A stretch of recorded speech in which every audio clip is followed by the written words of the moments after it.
this computer says 8:02.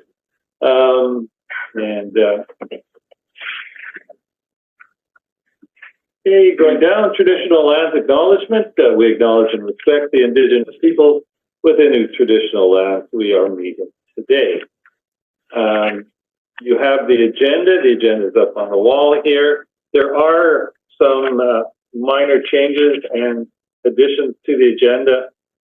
So if you could read that first one, Teresa, because I don't have it written down. The agenda for the September 3rd, 2024 Riondel Commission meeting be adopted with a correction to item 8.4 from backboard replacement to backstop replacement, and the inclusion of items 8.8 community center leading, 8.9 governance issues, 8.10 YRB request for road access, something along those lines. Yeah. And 8.11 new water advisory sign before circulation. Great, thank you. So a motion to adopt the agenda and modified. Nil, seconder, Len. All in favor? Okay. You do have the minutes for the August 6th meeting, and we'll just say they've been received. We don't have a delegate, but we do have someone that we're fitting into public time. Chris, we need this motion. Is that the way it works, Teresa? The way that I put it in, because it's going to be a discussion item, was that Christine was going to get freedom of the floor to discuss it under old business after public time. Oh, okay. So we'll hold off on that. So we do have other public. Is there anything you wish to say at this point, or are you just observing the meeting? I'm with Christine. Yeah. Oh, okay. Yeah. And Tom? I can say something about emergency preparedness, and if you think time is right. Now is the time. Go for it. Okay, so emergency preparedness, I'm finished with it. There's a stick in there with a lot of my emails and information I've gathered over the term.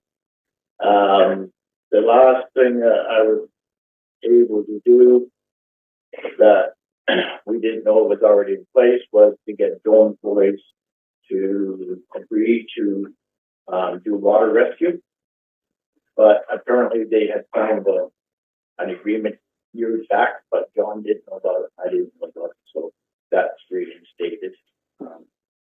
So now you got Castle Search and Rescue, and you got the Joan Boys for water rescue. Is that for like boating accidents or fire evacuation? Oh, okay, it is for evacuation. Okay.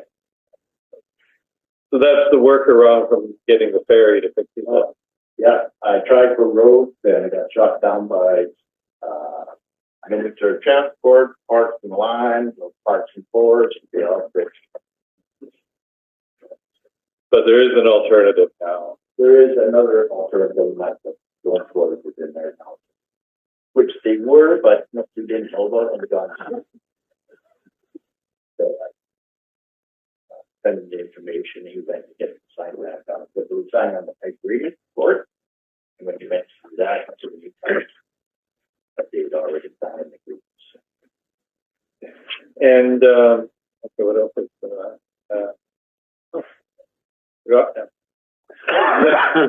any indication that there's anyone that will step into your shoes? I thought I'd seen something in one of your minutes that Donna or Donna that was interested. Okay, so we need to follow up with Donna.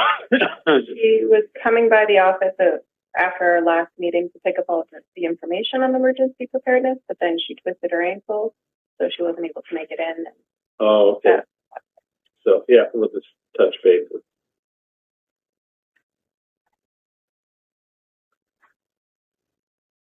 Well, thanks for doing this for all these years. I don't know what to do. I mean, unless the fire's right there, I don't. But it'd be nice. Thank you. It would be good for us to have someone sitting at that table when you have the meeting. Yeah, and I haven't been involved in the EPC meeting for, I guess, the last two. I keep getting notices and then I keep getting cancellations. So I think John put me on that list. Oh, okay. That's what that commission. So yeah, it would be. So we'll see if Donna. So I have managed to make the last couple, but next one I've got is October 7th. Oh, Monday morning in Creston. Yeah. But you can join remotely. okay. October 7th at 10 o'clock. But there's minutes of, those minutes are in the package too. Yeah, so we'll get that stuff to Donna. Good. Thanks, Don. All right. So we can move into old business, Circle of Friends update. So a motion to grant Chris freedom of the floor. Is that what we need? So Lynn, seconder. I'll get Jim this time. All in favor? All right, Chris, go ahead, please. So did you get that? I did get your email. Yeah, so sorry, we've been hoping to send that even a bit earlier, but I just brought that piece table, which is basically an update of what happened. So we received very positive feedback from what we're doing. So it started on the audit plan weekend, and we ended up moving the market from the field to the circle, and then we also had donations available, like for reduced, very reduced, like leaners type prices. So people started coming in and seeing, and it was really lovely to see. We had campground people, we had local people.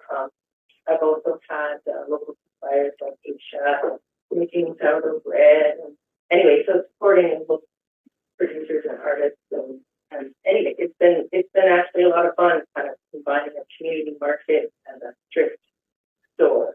So, and then we're hoping to expand on those services in the community, and we're hoping to fund a food bank. We're hoping to fund workshops and other learning opportunities in the community, and that is also being really well received.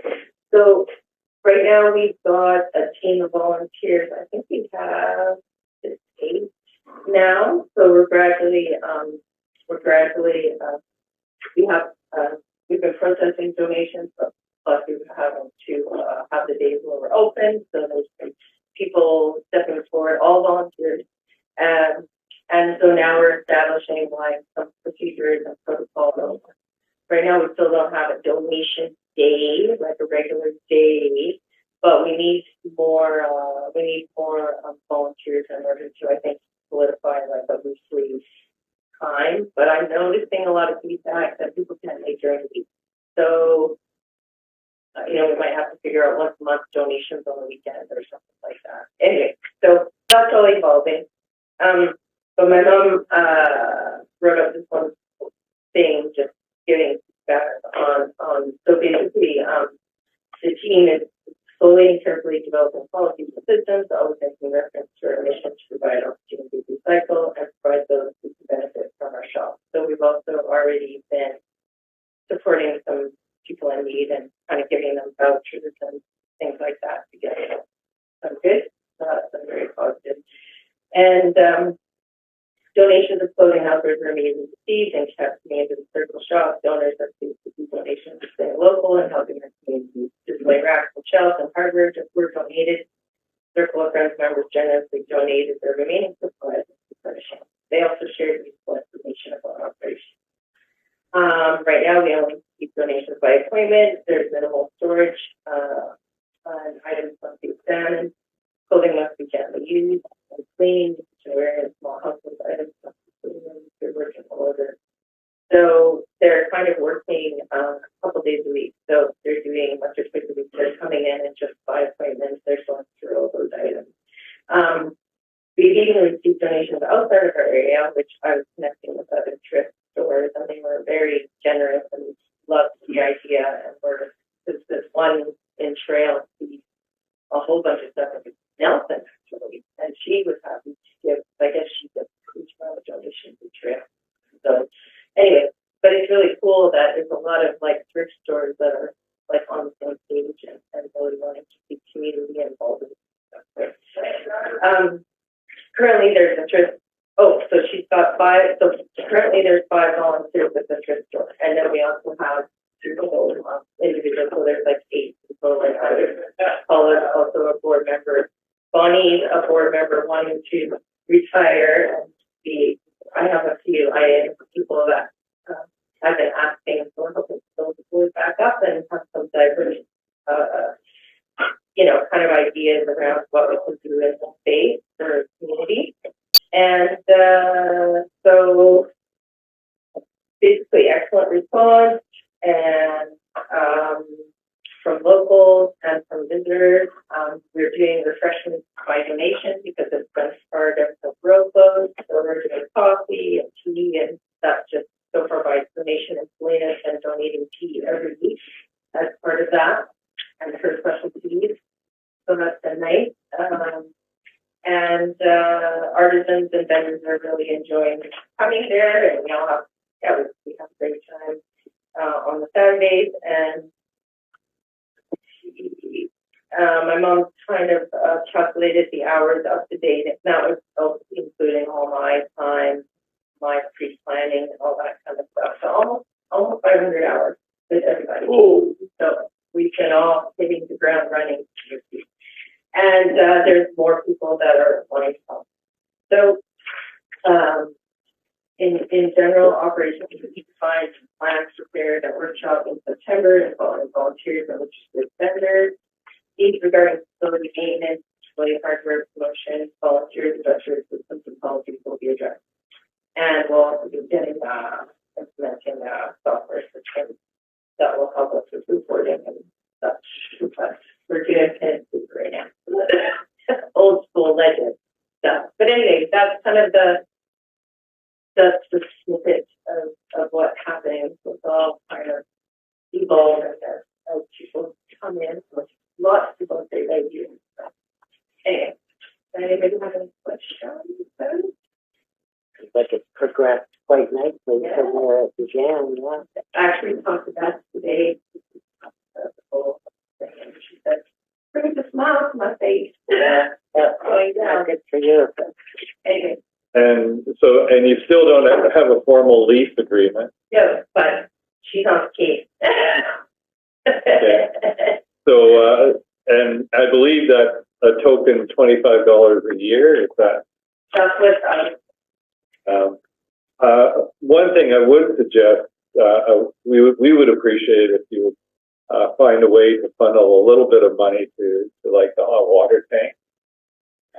well, right now, I mean, we don't have, my big thing is, I don't know what the challenges are going to be. Oh, okay, yeah. And I'm kind of like, and we've had to spend a little bit of money, like we have to get insurance again and things like that. We do have a little bit of money, and I asked about that originally, like, do we have to pay for the tank? Do we have to pay for the tank? And then people were like, oh, I'm sure we could find a used tank, and da. Anyway, it just kind of, it's not that I'm opposed to that. I'm also like really excited to also put money that benefits us. I mean, all of the benefits directly, but I would also look for something maybe used. Like you mentioned a small tank. No, I think, no, there's sort of a trade-off, especially with water tanks. So no, we'll put in the tank. Well, actually, that's a nice item on the agenda. But we would just appreciate it if you could, have a donation jar or something, or some way of, we don't expect you to pay it all back, but it is. I'm fine. I mean, we've got donations for everybody else.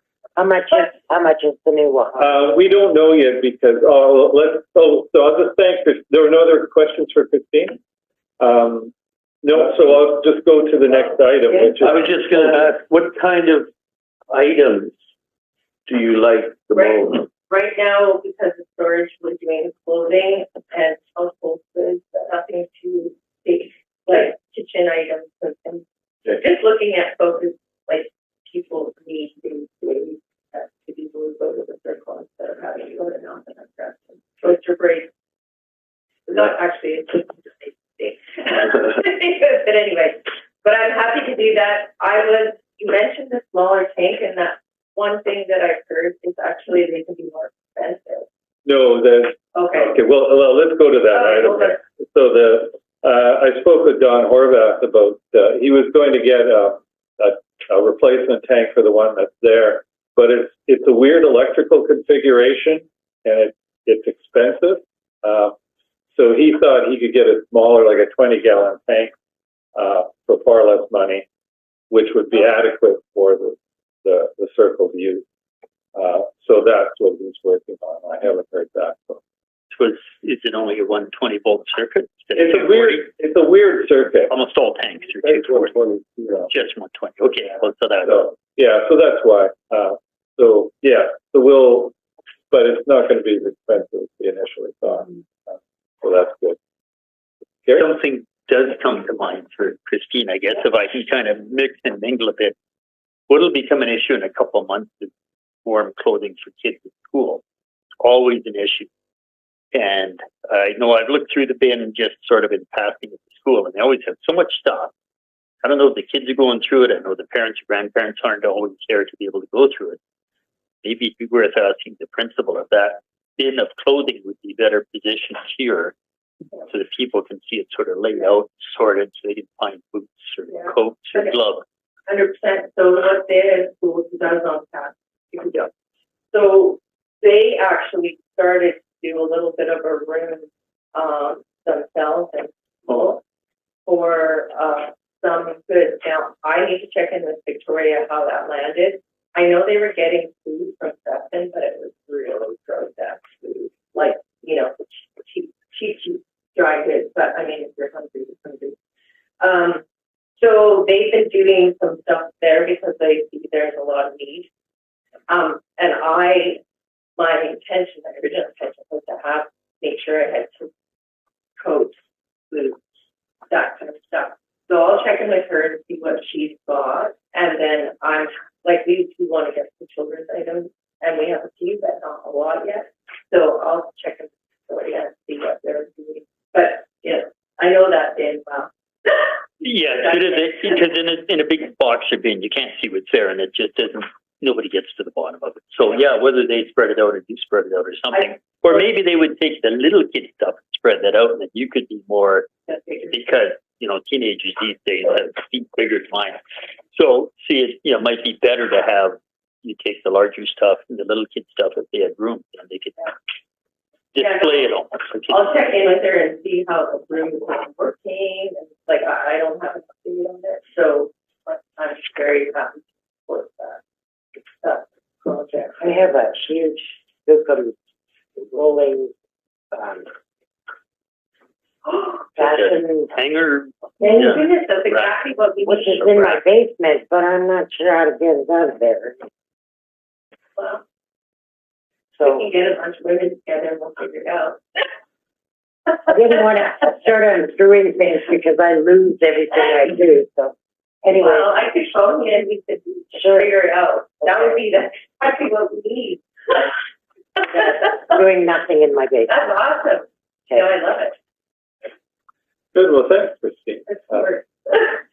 This is how the team works, right? Anyway, my heart is very touched by the response and people coming, and I hope even more locals come because I'd like to see more.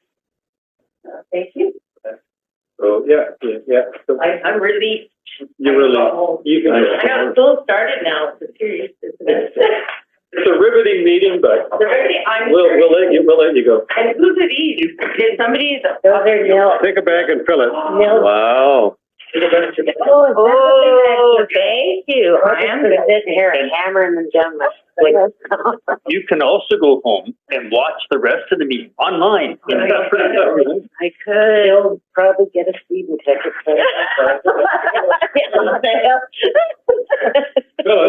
Oh, thank you.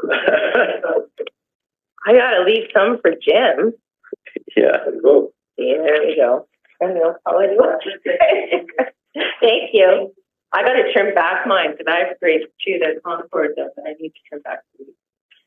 Thank you. Good going. Have a good meeting. Good going. Okay, next item here is entrance hallway improvement. So the art club has done it. They've turned that wall into their temporary art exhibit wall. That's the stuff that's experimental and not for sale, which is a cool idea. So whenever they have a little workshop, like today they did a black and white workshop, and the work gets out on the wall. Yeah, all those little things just make the place look better. It's interesting to walk by and check it out. So thanks to the Art Club for taking the initiative on that. And they painted the wall for it. Well done. New town sign. I'm going to switch to my other computer here. I'm gonna try to. You were right, the music did stop, Jerome. Yeah, no, they promised us that they would Wow. give us a break. They start earlier now and finish earlier. Good. Happy hour back. Oh, yeah, no. So we are slated. Leah Kleinhaus has been organizing new signs for communities, and we're one of the communities that's slated to get a new sign. The proposal is that they give us these small gateway signs. Okay, so, second one over there, which would have greeting, welcome everyone in Tanaka and English. Okay, which is fine. My thought, and I wrote to her, I was asking her if there any way we could personalize the sign somehow, add another something, just so something with art on it, just something that personalizes the sign rather than just a straight, Riondel. So I haven't heard back from her. I don't know but if anybody has an idea of, something we could do, if they'll give us permission to add it on to there. Is this replacing that Yeah, historical? yeah. And why do we want something? You can't read anymore. It's too small. Well, have to slow down a little. So these haven't all been priced out yet, but they're being priced out, bit by bit. And some of them will be precasted concrete base if it takes a big wind load. Some of them will be a post in the ground. The little one that Gerald pointed out, you could pound that post in with a 20-pound mallet, pound that post in the ground, maybe throw a bag next. But what I did discuss with Leah was you have some posts out there, and if they're reasonably solid, maybe you should be gunning for the one on the right-hand side.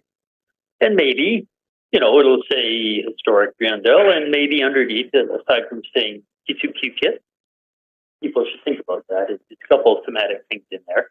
You could also say, golf, camping, beach, which to me would make more sense. Because Windell, they're suggesting there they should keep that tagline from forest to field because it's meaningful to them. And it is. When you drive down the hill and you're looking at that sign from forest to field, you say, yeah, it is. So here, I think you should talk about a little bigger and a few more words. Yeah, well, I was wondering if they could, if we could get a little sign and maybe add something to it, but then get the other one as well. Because the issue that I know Shirlene Smith raised about the campers coming into town and going straight into a dead end or virtual dead end. If you had a sign right there with an arrow saying, campground, boat club, curling, whatever, so it's obvious that when you hit that corner, you turn into town, right? And follow the sign. But that's, of course, an added expense, so I don't know if we could convince. That might be a different sign than that many people make that mistake? Yeah, if you live there, you find out how many do. But it would just be nice to have a directional sign showing where everything is in town, right? So if somebody is new here and they drive in, they see immediately, community center, campground, and that, so they know what's there, first of all. Oh, but that's the yellow lines go around the corner too. And it paints. But again, why not ask for two? There's a fairly large budget and a lot of uncertainty what these are going to cost, but there's quotes going out right now. there's one response to the request for proposal to price the actual sign blanks. And so they're going to be, whether they're the, heavy duty aluminum sign blanks are all going to be computer produced. Once they set all the logos up and everything like that, production won't be incrementally that much more expensive, right? If you go and buy one sign, it's going to cost this much. If you say you're going to buy 25 signs, price per sign can be less than half. So I think what you need to do is think about, would it make more sense? Maybe the small one, you kind of wake up, you're here, and then the directional one saying, yeah, and that's why the directional one is there. These are wayfinding, part of a wayfinding program. The other thing is going to say that a little bit unique here, and it may not jump out at you, but if you look at the tall one on the left, that's a bulrush sort of representation there. And that's something that Yakanuki, Lower Kootenay Band asked for. They were known as the marsh people. And when you think about it, if you read the European accounts that are trying to come through the Creston Valley and the Kootenay Lake, it was nothing like it is today. You could not navigate the Kootenay River. David Thompson tried 3 times. It was all marshland. There were no dikes. There was no single channel. It was that way. And then you couldn't navigate the West Arm either because of all the trees and debris and buildup and blockage there. People now pull all the stuff out. So I thought it was kind of a cool idea. The signs start to have that kind of bulrush motif. And then Kisuk Kukit, I think, is kind of another neat thing that kids who go on tours would actually recognize. A language which is not spoken anywhere else. It's not like Cree or something that's spoken across the plains. It's very insular. But ask for 2 and say what you think you'd want on them, and let's see what the prices come up to. And maybe if local resources can put the posts in, that may be a lot more money than the actual sign. So, I would if you have an idea of what might go on there, besides the bare bones, get it into the office here somehow, and I can pass it on. This is the time to do it. Like the directional sign, that's pretty sort of, How big is what it it in is. real life? Pretty large, very readable. Very readable. Yeah, you won't have to squint. Okay. It's just that we do want the sign to reflect the community as much as possible. So either adding to the small road one or to do something with the larger one. I'm not sure what. Just give that some thought. I mean, you could add that to directional sign with some kind of borders. You put historical Riondel, whatever. I don't know. Will the other sign stay there? The old one? I don't think so. It's full of bullet holes, faded. Doesn't look great. So we want to replace it with something that looks good. Oh, what's wrong with bullet holes? This is Riondel. This is Riondel, yeah. No, I think that sign has had its day, but let's get what we want or would like here to replace it with. So give it some thought. Send me an email, drop a drawing off, talk to your friends. You've got artistic friends that might have some ideas. That would be good too. But just something on the agenda. All right, let me flip back. There.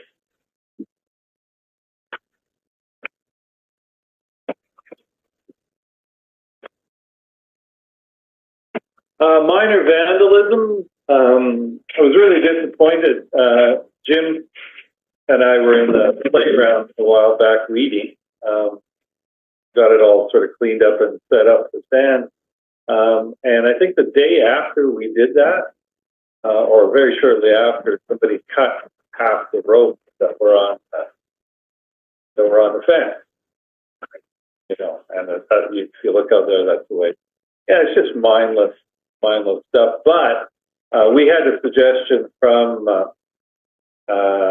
I think Carrie Gaynor in the RDC office that maybe what we should have is airline cable. Is that what he said? Aviation cable. So I think maybe that's what we should look at. You know, it's more permanent. Your price it out, it's probably costly. Yeah, well, if it's too expensive, we'll just put more rope. You know, like, The cable and the tech delineator. Remember the one corner, the wedge that we said don't take the trees down when tech was doing the environmental remediation. And even one of those cables was thought through so somebody could get their quad up the old trail. So I mean, you can put something heavier in and somebody can still hacksaw it. Oh, Use right. a battery powered dip cutter. So the other default is replace the rope and maybe just put it out somehow to community. Like, what a stupid thing to cut a rope. like it's been, you know, it's happened before, but only like really like one little piece, you know. But here somebody went deliberately wrecked a fair bit of it. And of course now we're short of maintenance person. How many feet of rope? Good question. 100 feet or How much? What? How many feet of rope do we? there's 2 rows, but it's 800 not. feet. How much? 800 maybe. 800. Yeah. Well, I mean, I got 200, which I'm doing deck fencing with it, but still close to $100 for 100 feet for the one inch. This is only half inch or 5 inch. Okay, so 50. So it's something we'll need to check out the best way to fix that. I'll do some cost stuff. Oh, okay. Thanks, Bill. Yeah. Yeah. The nice thing about something like cable is you really have to be determined to damage it, whereas the rope is pretty vulnerable. But it was good until bad. Too bad. Yeah. Playground update. So yeah, the playground, we redid it. Looks a lot better after it was done. Mills arranged with Kent to get three yards of sand to put in certain key areas in the playground just to top it up. And Kent brought his skid steer over and spread it around. And Sullivan Stone donated the sand. Yeah, so we'll put that in the minute. And did we send him a thank you letter yet or not? So I'll get together with you. Oh, okay, yeah. And then, so the sand was donated. And Nils and Kent picked it up, hauled it back for us. Saved us, again, a chunk of money by not having delivery fees. It was approved by Peg Stanley. Yeah. For the right kind of sand. Don't know. And another good thing is there's someone on, I think, this side of the lake, Stuart, I can't remember Stuart's last name, who will be coming out and he'll inspect the playground, once a month maybe or so, and also look around the building if there's any suggestions, which would be nice. It would be good to have a regular sort of contact with the RDPK office so that they're fully aware of what's here and what it looks like. But thanks Jim, thanks Neil. And we should probably get a thank you letter to Kent. Could be that. Yeah, that would be good. Yeah, let's do that. All right. Riondel Community Association display case. There's a new display wall outside the library there. You may have noticed it. Nils put it up and he put a flashing up there to protect it. Did you have a chance to talk to? Yeah. Okay, because we actually have an old display case downstairs, a fairly large one, that if it could be refurbished might. But you think no? I think it's easier to build new ones. Oh, is that right? I think so, yeah. But I think they probably do need a bigger one. They need a big, that's sort of dinky. Yeah. So we'll work on that. But I know they're really keen that there's a shortage of sort of public display areas here, and that would and it would also take some of the pressure off the store there, where everybody tries to cram everything onto that one bulletin board. again, Nell, for working on that one. So, Cheryl, I think I'd sent you pictures of what we did in Boswell before as well. That became a fundraiser. So there, Tim and I put up, it's not even 4x8. Half of it has got plexiglass and sort of locked in, and you can have notices you don't want people to tear off. And above that, there's little slots they're smaller than this, but they're for advertising. And I paid the donation $50 a year for 20 odd years. Only just took it down, but you get a little blank, it's a G. Jackman Henge Design Construction. Paid $50 a year, and there were 20 some of them, raised $1,000 a year to show very local people. And then the other half was the pegboard, where people could just post notices. You could easily change them out. So if you're going to build something, you can build in section on it. You could offer local businesses or people offering services for a very nominal amount. So the circle has been doing that for the last 5 years or 6 years. They've got a board there that you can put your business card in. They're charging $20 or $25 a year. Yeah. And they made good money at that. Yeah. So I don't know if their circle is still doing that. Very good. I think for the sake of this fundraising, if you're going to build something, build that in. What I did was, Lucien did my signs for Better Roses, my cards for Better Roses, my design cards for design and construction. So I just gave him a business card, and he made it into something this big on that foam board backing. And he did it for everybody who wanted it. And it cost almost nothing to have those made up. And that's the cheapest advertising you'll ever get, like $50 a year. And the right people saw it. So if you're going to build anything, I think not just business cards, but it's very cheap. I can bring one or send one. I'm pretty sure it emailed pictures of what that looks I don't like. recall that. Okay. Maybe I sent it to someone else as a fundraiser idea. Where's that? But they end up this big. At Boswell Destiny Based Store. Okay. You stop at the store, and one part is static.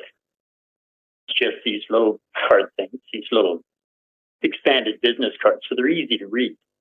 And then below that, the space where you put a notice where you don't want anyone to muck with it under the plexi. Off to the side, just pegboard, like corkboard, I guess. Whether so you can change the notices. And, $50 a year, maybe say 75 or $100 a year. It's a captive audience, super cheap advertising. Bring in a couple $1,000. No, yeah, we'll try and remember to mention that for the. Good idea. 8.2, repair of auditorium floor. So thanks to the shed, the damaged little area on the auditorium floor has been repaired. Wow. So were you involved with that, Wendell? So the shed is going to put 9 hours of work against the rent. You're keeping track. We're keeping track. Yeah, that's fine. But it was, that kind of thing is noticed immediately. Like I had 2 or 3 people immediately. Oh, the auditorium floor. So yeah, great. 8.3.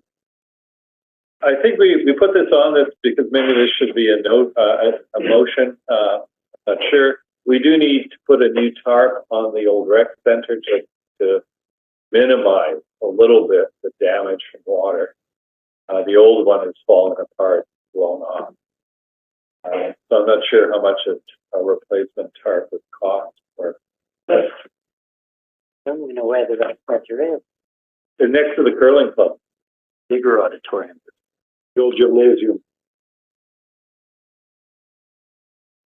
So you're new to Riondel, eh? I walk there like every day, don't know what I'm missing. Okay, it's on the west Biggest building over there. west side of the curling lounge. No, this is a big building. This is the curling rink is attached to the rec center.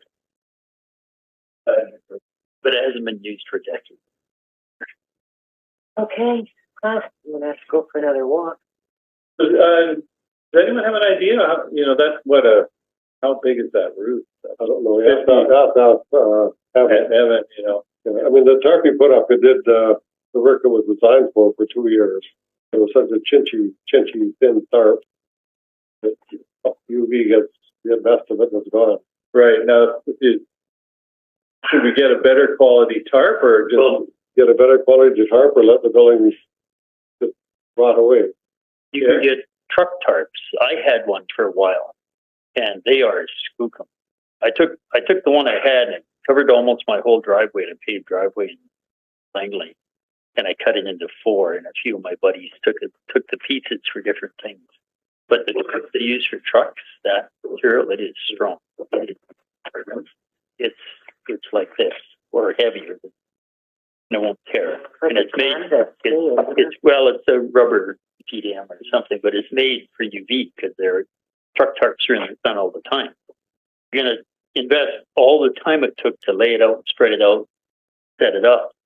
Give you the several $100s extra to buy something to stay there. Well, the green tarps that Rick and store has, fairly tall. I mean, I've got some of that right here with silver. Better to get the silver, like get them silver, green, silver on one side and put silver out. Maybe get a little more UV protection because if they get hot, they get faster too. But What about letting the building go? Well, it just becomes a hazard. You know, The sooner the deteriorates, the sooner the mill rate here goes up to get it taken down. you're talking, you know, 100,000+ demolition charge as soon as it's declared unsafe. Really? And that was borne by the Riondel residents. Well, Yeah. So, Calling all vandals. We have a night out for you if you'd like to come. well, we could jump on it, throw the shed in there and yank it over. so $100,000. Yeah. I think it'd be more. I think Crawford Bay School was $300,000, but 15 years ago to grind that school up. I could see hauling cost is a big part of it. Yeah. You're further to Creston, to Crawford Bay by that much more. So I'll talk to Evan about what size we need. And then we'll just get some prices from like Gray Creek and a truck tarp and see what we're looking at. But before winter comes, So we're trying to keep that thing just afloat. just safe, you know. Okay. You know, because otherwise there were 20 bins on the floor in there. I bet you catch the water and the Yeah, I floor. remember. That wasn't pretty. You know. All right.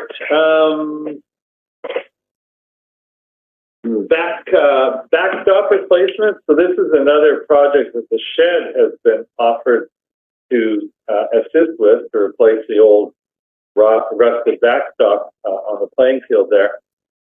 But we've run into a glitch because they tested the soil where they were going to replace the water line, which is just next door, and it's toxic. So they haven't tested yet, have they? Oh, not the backstop soil, but they've tested next to it, and that soil is unsafe. So they now there are 2 alternatives.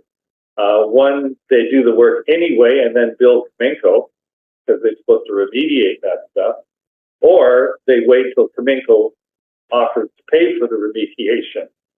Either way, you know, if they do it now, it'll be done now. If they wait for Cominco, it could be 2 years before they get an agreement. And they're going to test the soil around the backstop, see if that's the same issue there. If it's not, then we can probably do that, or start it anyway. But I back maybe. Well, who knows? I don't know. I think of the shed today, I wasn't there, I was late getting to the meeting, but I think the questions came up. Do we have to get approval from RDCK or do we have to get approval from Parks to put up a backstop? If we put up a backstop, do we need an engineer to sign off on the structure? I don't think so. The person that talked to is Kerry Gaynor. My impression from my last sort of communication with him was that if we wanted to go ahead and work on this, it was okay. You know, as long as it was, properly built. I don't think he wanted an engineer.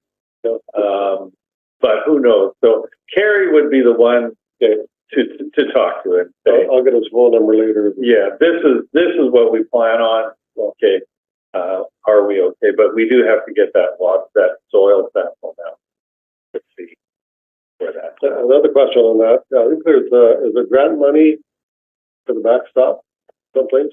Well, the grant money was used to pay for the material. Like we bought the materials from Mike Jeffrey. Oh, Using a grant. okay, I didn't know that. Yeah, Okay. yeah. So that money is used up. Okay. I mean, theoretically, we could apply for a Rec 9 grant if we needed something. Yeah, we just need concrete. And it's open right now, like it's Yeah, Rec 9 is open. closing in a few weeks. 20th Yeah, or October 1st, I think, is the deadline.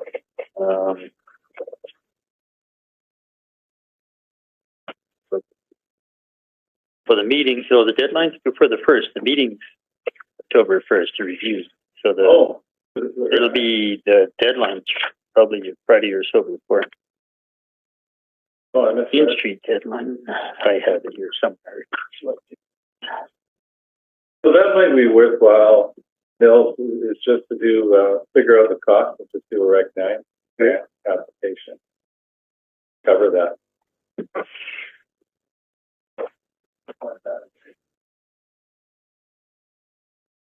So it's Friday, September 20th at 4 p.m. Pacific time. Public meeting, October 1st. Thought I wrote it in here.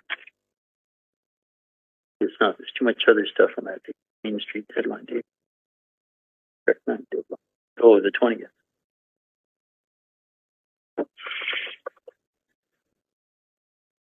That's, yeah. So there's a possibility of covering that one expense. But it would be good to get that done. Sort of been in the air for a couple of years. 8.5, Canada flag. I bought an expensive Canada flag from Canada Tire to replace our really sad-looking rag up on top there. But then I realized that our MP should be giving away flags. So Teresa called his office and they're sending us the flag. So I'll have to take the other one back. I can say Trump on it or anything about it. No, I don't. Does anybody know? Do you have to take it back to the same Canadian Tire store you bought it from, or you can Well, take it they're back? usually independently owned. Oh, okay. So that's all right. Okay. All right. So hopefully, if anybody asks you why we have such a sad looking flag up there, it's in the mail. Fiber optic update. I was hoping that a notice would be sent out to the Riondel Cable Association. I was talking to the director of the Caslo Internet Society, but I think maybe Sherry's illness meant that didn't happen. I haven't seen that email come through. So just to update you, I'll read what he wrote to me. The Caslo Infonet Society has 2 internet projects in Riondel. The first is funded under Connecting Communities BC to extend KIN's fiber optic backbone south from Johnson's Landing all the way to Balfour, including one in Riondel. Our second project is to connect the RDCK facilities in Riondel and Boswell to that backbone. In Riondel, that will involve trenching along Eastman Avenue from the marina to the fire hall and from the water treatment plant to the marina down Aspen. We are in active discussions with the Riondel Cable Society about the future of local internet, with plans to trench throughout the community and up to Tam O'Shanter Creek in the spring/summer of 2025. They did send that out. Oh, did they send it out? Okay. Along with our projects in the area, the East Shore Internet Society is undertaking their own project to build a fiber optic network in Crawford Bay and along Riondel Road up to the golf course. KIN and ESIS are working together to ensure that there's no gap between our prospective service areas. So that's fairly big news. Construction has started. They started at the water treatment plant. They're working their way down. And those going right through town. And it looks like, they're looking at hooking up homes. So if they hook up my house, what's my benefit? Good question. Do I get faster service or cheaper or both? I have no idea. I talked to one guy from our cable society and said it's no. Don't get any faster. It'll be more expensive. So I don't know. I mean, I'm at a loss. I'm not. I'm a technology dummy. But I was told it's going to be no faster, but more expensive. I'm surprised it would be no faster. But maybe not. I don't know the It's faster to your device. Yeah, I think. Wow. Yeah, I have no idea. That's why they're in negotiations with the cable, I guess, to figure out how that will work. I think the only possible factor to consider is how long can the volunteers here hold out as far as managing them for our cable society. I mean, that's a real burden on just right now. I think 2 people who are doing all the installing. But anyway, that's up to the cable, and I said, and I told the casual people that I've been thrilled with our service. Herb job. That's a lot of trenching from the water treatment plant to the fire hall. Anyway, just be aware that that's going on. You realize how old that project is, Gerald? Because the regional district applied for $800,000 to connect critical infrastructure. That's why it's going to the water plant. I knew, we were told the federal and provincial ministers would arrange a joint announcement. So I couldn't talk about when I saw the grant was approved. Almost 2 years. And the ministers never had a joint announcement. They finally agreed to talk about it. And back then, we did talk to Riondel about what's called the hybrid system. Donovan with Columbia Basin Broadband discussed that you can have a hybrid DOCSIS 3 or DOCSIS 2 cable with fiber and use it as part of your backbone for all speed. And I hope they're still talking about that. But this is projected easily 5 years since we asked for the money. 3 years since we had a hint we would get it. And nobody would take it until Casville and Antoinette said they would work with ESA to start the ball rolling. And that took another year out of that last 3 years. It's painful, but in terms of what's better, the cable has a limited lifespan and it's a different animal to work with. ESA is installing it in the most inexpensive manner they can, direct bury. So there's some concern that there could be a reliability issue with direct bury. It will get touched from time to time. People like to dig holes. A lot of people have machines. That's a big unknown factor, but at least it's something. It's the start. And on the other side, if you had to, in a modern agreement, get permission to hang anything on a pole that TELUS or Hydro owns, it's extraordinarily expensive. So the Bluebell Cable Society has a very sweet deal of being able to hang the coax cable on the poles. But I don't think they can say, well, we're going to swap it out for fiber.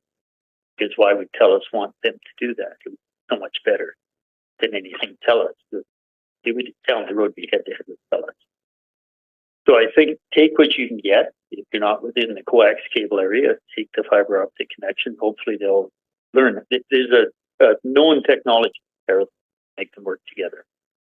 And then the other speed thing is part of it's what your equipment is that's not building the shack. So Columbia Basin Broadband Corp already has capacity there, but with this loop through the lake will enhance that. So you should be able to up to speeds with any system eventually. The American system was the same as us, so they figured minimum speed was 50 download and 10 upload. Now the Americans are going to double it. It's 100 download, 50 upload, bigger number upload. So, yeah, this is an old project. I hope anyone who talks to the Cable Society will encourage them to work together. Because a couple of years ago, they thought, no, not doing hybrid. And I've just pushed it away. In knows what they're doing. Caslan knows what they're doing.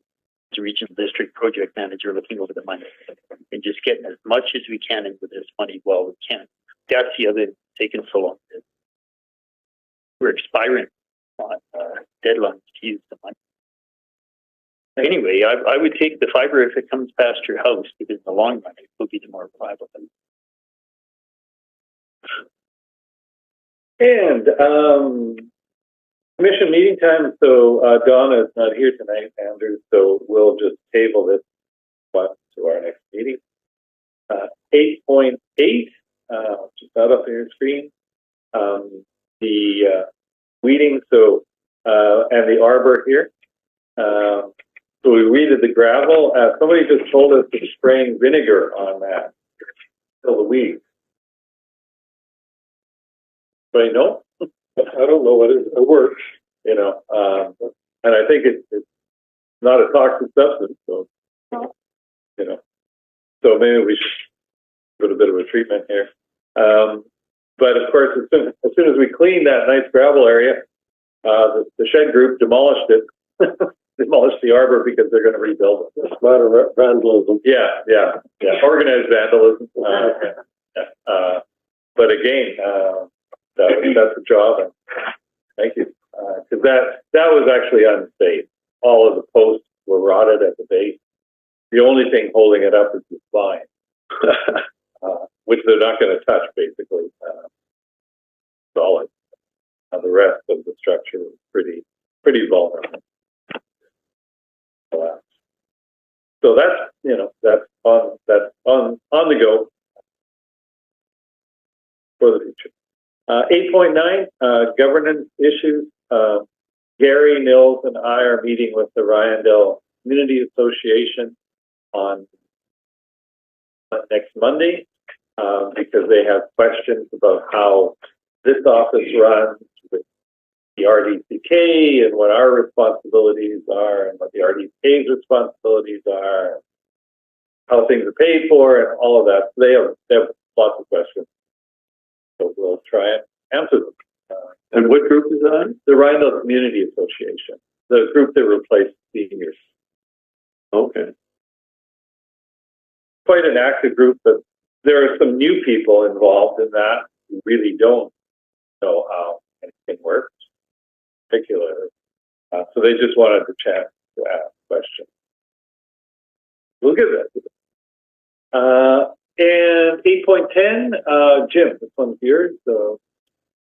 Yeah, I was talking to Scott at Highways and about a vehicle on my road allowance that the person didn't allow me to put gravel onto my property. Up in town here. Yeah. And then I talked to Susan Downing she said, I should call our director here there was an outfit, that part of the RDCK that will look after situations like that. But that Scott said also when I talked to him is, I'd like to get a campaign and clean up Riondel so we can plow. And like my trailer, there's a trailer on my property and a white truck that I parked there so the person can't park other things there, right?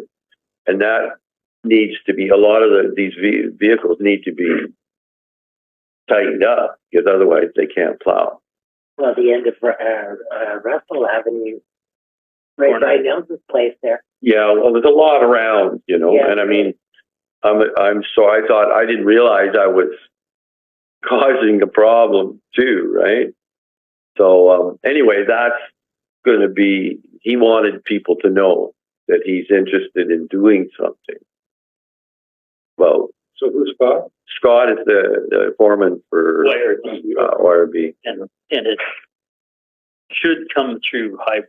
And so I did copy you, Gerald, with the one in this email string it's going two ways right now. I think I might have deleted part of it. An email string out about with Susan's issues or question. So I included Gundla in one part of it, and in that, she's the new Ministry of Transportation area manager. You talked to her, I think, one time. She only started last fall, just before the winter off. There was discussion about impediments to proper snow plowing for safety and efficiency. So that's where I've suggested in this email that maybe for the next month we'll be able to get Gundla to sit in on one of these meetings and have that conversation. So the conversation shouldn't just be with fire people, because some of the vehicles, vehicles, trailers, or debris or materials that shouldn't be on road allowance, that's the first thing to look at. Yeah. That jurisdiction is completely highway, not regional district. You know, Jack Lesnick did the walk around. He walked around with me, maybe with some of you. He did tag some items and said these are going to be towed within 72 hours and you move them or will. And Jack transferred to Roslyn. And he was the last person we had. We had a big gap for a year and some with no area manager. So we had people from Nelson jumping over the ferry, have a quick look, and then back to Nelson. So Gundla's out of Preston. She has family connections on the shore. She wasn't with Ministry of Transportation all her career, but she's been provincial government for probably 25, 30 years. She right now, I know, because last time I talked to her was on the ferry, had a chance to chat for 20 is doing another sort of side project, very specific thing that has to be done by the end of September. But I think that's the path to go. Maybe if she would sit down, Scott would sit down at the same time and talk about it in two stages. Yeah. There's going to be a serious push again to say what's on the right of way that just should not be done. Yeah. Especially unlicensed vehicles or things that are not part of the motor vehicle environment. And then two, what is the reasonable distance setback from edge of pavement or whatever for everyone else to respect? Or be prepared to move their vehicle. Or who's going to... I thought we had a bylaw. There's no bylaw for highways because bylaws are local government. Local government has regional districts have no authority over roads. Eastman Avenue, there's a trailer on the right of way. There's a portable toilet.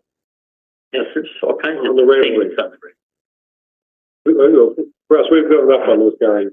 We tried every way we can to get some resolve, and nothing ever happened. So, I mean, we've given up. No, something did We happen. just have to agree that that's the way it is going now. Jack did the walk around and he started tagging things to be removed.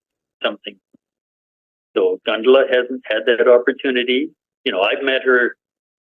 She was with emergency management. I met her 15 years ago, 16 years ago first, and I've seen her off and on in that role. But now, the first time I met her in this new role was at the winter ops meeting, where you prepare and talk about the problems for winter down in Creston. So it's timely before we get to the winter ops cycle to have that conversation. So is that, you're saying inviting them to meet with us? Just at a commission meeting. Just at a regular meeting? I think so. But first, you got to do the walk around. Every area manager agreed to do walk arounds or drive arounds. Gundla and I haven't had a chance, and now she's like 10 months in position or whatever, to do a serious detail. But what I've done is just emailed her list. She's familiar with all the sore spots. There's lots of them, not just here. Lots of places where there's perpetual maintenance issues. Call it. So she's aware of it. Okay? And some of them have changed and some haven't. The last, 10 months that she's been in position. But I think she needs to walk around this community with a few people before the meeting, maybe at 5 o'clock or something, have a bit of a break, and have the conversation. So invite her to our next meeting? I think so, but ideally to do a walk around first. That's the only way to do it, is to just walk a few blocks. Okay, well, I'll try and get in touch with her. Well, you're both copied on this email, but I'm not going to press her right now because she's covering for somebody on mat leave, I believe, and they have to finish bridge and major culvert inspections by a certain date, end of September. She's got a wider area that she's doubling up. But it's fine to send her a note if you think appropriate as chair. maybe closer to the end of September, when she knows she's got the other thing finished and all that reporting done, maybe have a conversation. Maybe she wants to come a different day earlier before the meeting day. And the other thing, I mean, this is what you brought up, I think, is the prime thing for the community association. Yeah. To get the word out to the community. Yeah. Look at winter coming. We want to try and clear lanes for snowplow. Would you please try and make sure that, move stuff out of the way? I mean, obviously some people aren't going to listen, give a darn, but other people will, so I think that I'll bring that up with the community association. Again, they can send that out on their newsletter. Gets to a lot of people. You see, the issue I had was I got my son-in-law to park stuff on the right of way so that the person across the road didn't park his stuff, right? So it's a kind of a stupid, childish little game. But and I was glad. But and maybe you could send something to Scott at RD and let him know that something's going to happen. He would be invited at the same time, I think, as Riondel would send the invitation to both. Well, maybe I'll let him know that I can phone him and tell him, hey, something's going to. Yeah, tell him that we'd like him. Okay. We'd like both him and Riondel at a regular commission meeting in October. That would be fruitful, I think, having those two people, because you need help. One person doing this doesn't matter which group. But I know in the past we did talk about getting notice out to the community about snow plowing, making it easier. That problem. They can maybe just, they don't do it, just dump snow around the front and back of their vehicles. Make it even more childish. That's, I think, where I need Gundlach, and Scott may not have the authority to say this is what's going to be done, and then they. Well, that's it. Yeah, nobody has the authority in a sense, right? It's nice when you got highways in 230. If you're blocking, if you're causing a safety issue, you don't have to go. But he needs help. Yes, generating that offense. And 8.11 of the water notice sign. Why don't I leave this with you, Lynn? Why don't you contact the RDK water people, Preston, and tell them how you feel about the signs and ask if they can provide something that's closer. Readable at a distance. Yeah. It'd be good if somebody could take a photograph of the ones they have up at Nelson by the city hall. Easier is to go to Sanka, because that's what's been on my mind when you mentioned it. Sanka's permanent boil water notice, and the little signs when it's permanent have even less of an effect. They're taken for granted that old sign means nothing, because it's not even changing, going out, going away. So they put one up that they. So if you can ask if it's Alan Richardson or whoever it is, maybe what you want is one like the Sanka one, because if it's already designed and it says boil water notice and all the logo and letterhead, that's some money, right? Pieces of aluminum or whatever aren't worth that much money, but it's getting everything formatted. But yours would say boil water notice restriction or whatever watering restriction, and maybe the way to do it is to have it fold, just like they do for chain-up signs. So you put it in the posts and have it at the entry to the community. And when there's a restriction in place, you undo the two little locks and drop it down so you can read it. There's no restriction, you fold it up and lock the corners. With chain-up signs, unless you have the electric overhead, that's the way they do it. It just sits there, and when you need it, you flop it down, people can see it. Yeah, so I have Alan Richards' contact information right here, so you can just get it. Have a conversation. And he's in Sanka? No, he's in Creston. Oh, okay. For the Arrow system, the bigger water systems you have there. But if you're heading to Creston, you pull off at Sanka, there is a more serious sign there. Okay. Right. And that would just be half the issue is we'll make it that big and change the words, but it has to look like that. And I think you're almost there. I like it when they come off the ferry. They've got that lighted sign up there that says, "Caution, motorbike riders. Kirby Road ahead." They know that. That's why they're here. Motorbikers that come from all over the world For the ride Kirby on Road. Kirby Road. Yeah. And the government saying, "Caution, motorbike riders, Kirby Road ahead." But I like what the next two words. It says arrive alive. Yeah. So that's a good reminder, right? Kirby Road, have fun. We drove yesterday, Sunday, from Castle to Queens Bay, in between Jones Boys and Ainsworth. It's a fairly straight road. There's a little bit of this. We're coming up this hill, and you can't see the traffic coming. You're driving just track speed. There was a cross rocket, came by against us, probably missed the mirror by 6 inches. I bet he was doing 100 miles an hour. And I'm quite sure his wheels came off the road on that hill. If he had hit us, he would have gone right through. Just gonna blink that fast, we just saw him close. Yeah. Well, last time I drove to Preston, they were pulling a nice bike out of the ditch. Yeah. Today we got stopped for a few hours, a few weeks time. See my sister driving, and she sat there for 3 hours. That's 3.5. All right, so we have no correspondence. Gary, it is you. Two hopeful thoughts I thought I would share. Do we go to Victoria or Vancouver once a year and we talk with provincial reps and ministers and stuff like that? So it's week of the 16th. Those are some of my appointments, but two things we're going to talk about. I just saw, just stress. One is Minister of Environment. The last time we talked to this minister, this George Heyman, announced he's not running again.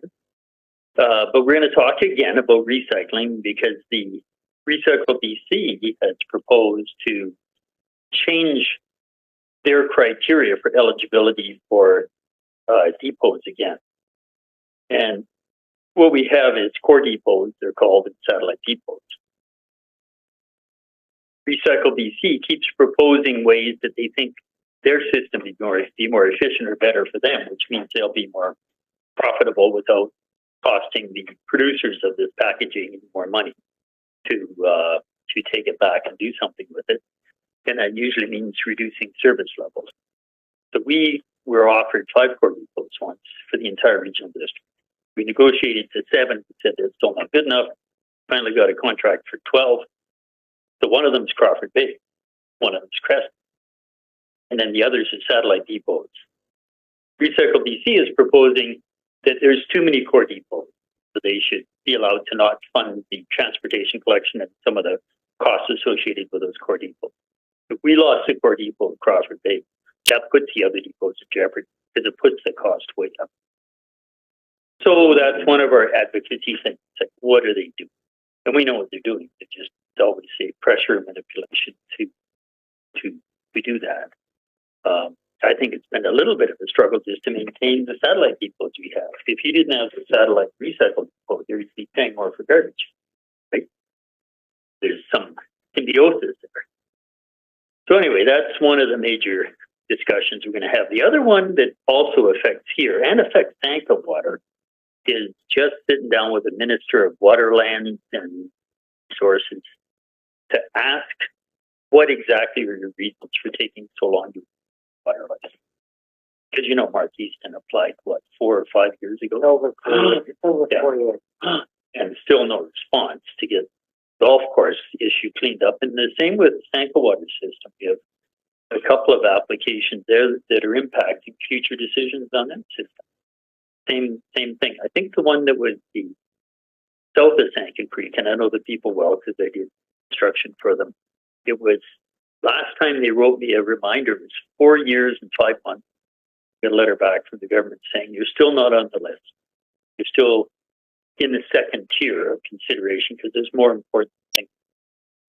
That's another major aspect. First spot there is you can't apply for any grants without the license. a lot So of, you're already 4 years behind. yeah, And now you're even. there's a domino effect. Our work at Sanka, what we thought we had arranged with highways, changing the water distribution and stuff like that, that's all gone too. We'll have to start over. Because everybody we discussed with the highways is retired or quit or left or something. So there's a domino effect on that. Anyway, so that just kind of a sense. Some of these meetings are very pointed. The third one that I'm not sure about fit in right now is East Kootenai set up, and I'm just aware of it from last week, is on this connectivity thing. Because the province and the Fed put out a program to speed test. I don't know if you ever speed test your computer. So mine says I get downloaded 6 and upload of 1 megabyte per second. So I downloaded the draft agenda for my meeting, agenda prep meeting tomorrow. And it's 25 megabytes, something like that. But it took a minute to download. It should have downloaded 4 point some seconds if I actually had a 6 megabyte per second, but I don't. The speed test said that you have up to, but my real download is fraction. So this speed test thing, we were going through community by community, begging people to do speed tests and identify what you actually get. But even that, it's not accurate because you might peak at something, but you can't sustain it because every other user keeps changing your accessibility to that whole network, the internet. So conversation we want to have is the federal government kept saying, oh no, we know what the speeds are and you already have this level of service. Communities, you're ineligible for grants for internet, like this grant we've been trying to spend for, applied for 5 years ago. And now the federal government has recognized that they've changed the status of 7,000 homes in BC. They say, oh, you're not served properly. The testing methodology was not accurate. In fact, 7,000 more homes in BC are eligible for grants. Ones that were stripped out of the funding we already received because, oh, no, you're good enough. Some internet providers said, you can get this level of service, but we're not going to help you. Now, it turns out those internet providers could not provide that level of service. And the Fed said, oh, geez, I guess you are eligible.